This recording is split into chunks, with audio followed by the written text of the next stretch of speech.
In the autumn of 1415, rain poured relentlessly over the muddy fields of northern France, soaking the ground and setting the stage for one of history's most dramatic and unlikely victories. The 100 Years' War had already been raging for decades between England and France, a bitter conflict fueled by claims to the French throne, territorial disputes, and a deep rivalry that stretched across generations.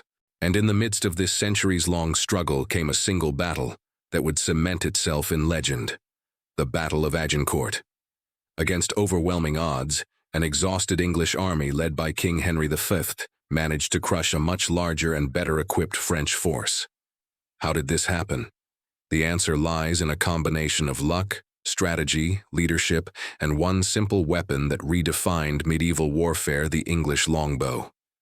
The story begins earlier in 1415, when the young Henry V, only 29 years old, and newly crowned, sought to prove his strength as a king and secure his claim over French lands.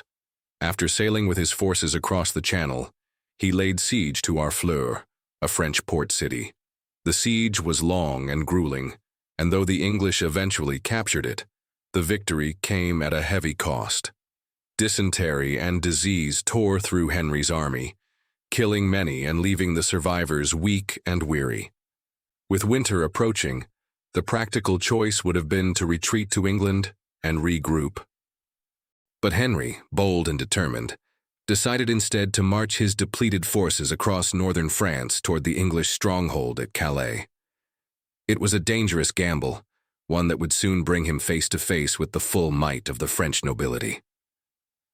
As the English marched, the French gathered an army to intercept them.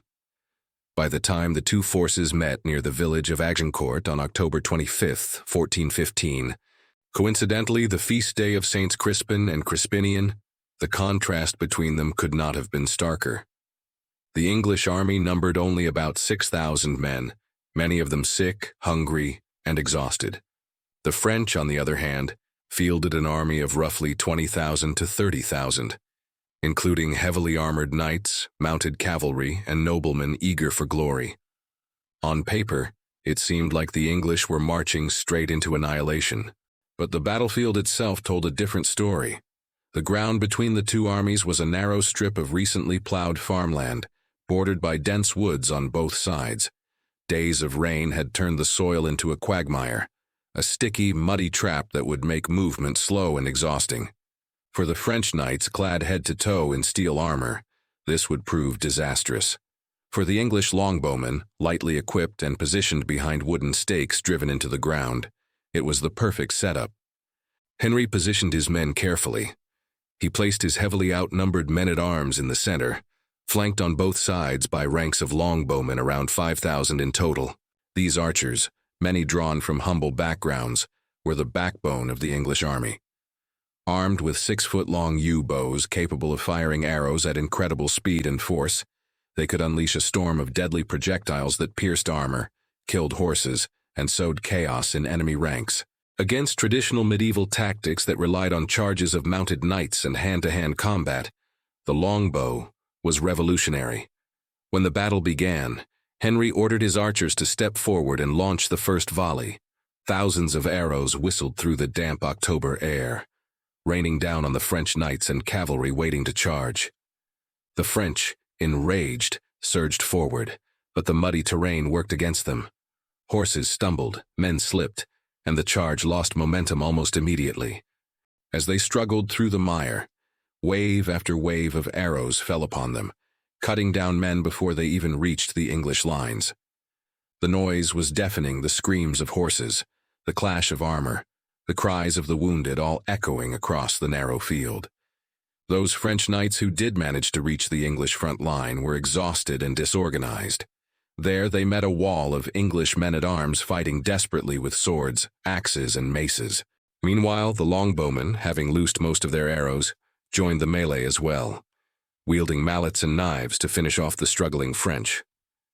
The battlefield quickly became a slaughterhouse. The sheer press of French soldiers trapped in the narrow strip of land, combined with the sucking mud, meant that many knights could not even raise their weapons. Some suffocated under the weight of their own fallen comrades, crushed into the mud. The battle raged for hours, but the outcome was clear. The French were being utterly destroyed. Despite their overwhelming numbers and superior equipment, they had walked straight into a deadly trap. Their reliance on traditional knightly charges and their arrogance in underestimating the English longbow sealed their fate. By the end of the day, thousands of French nobles and knights lay dead on the field, including some of the most prominent leaders of the French aristocracy. The English, by contrast, lost only a few hundred men, a staggering disparity that shocked all of Europe. The victory at Agincourt was not just a military triumph, it was a psychological and political one as well.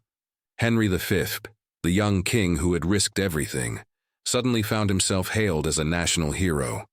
His reputation soared, and his claim to French lands seemed stronger than ever. For the French, meanwhile, the defeat was catastrophic.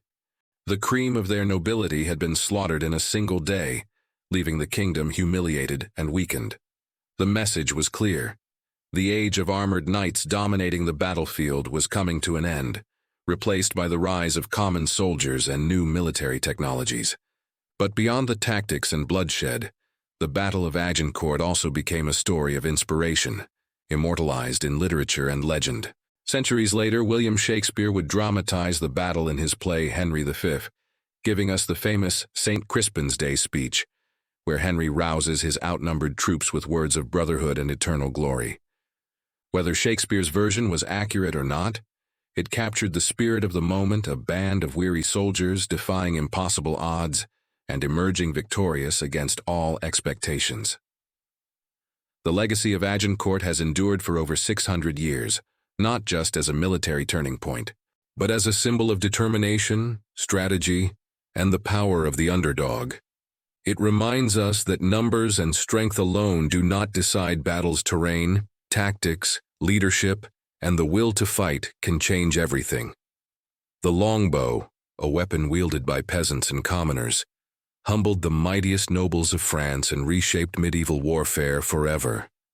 As we look back on that muddy field in northern France, one cannot help but wonder what it must have felt like to stand among the English that day. Drenched in rain and mud, outnumbered 5-1, and yet somehow triumphing. The Battle of Agincourt remains one of the greatest military upsets in history, a moment when fortune, preparation, and human resilience collided to alter the course of a war. And that's the enduring power of Agincourt. It was not just a clash of armies, but a reminder that courage and cunning can topple even the mightiest of foes. If you enjoyed this deep dive into one of history's most legendary battles, make sure to like this video, subscribe to the channel for more incredible stories from the past, and hit the bell so you never miss an episode. History is full of secrets waiting to be uncovered, and together we'll keep bringing them to light.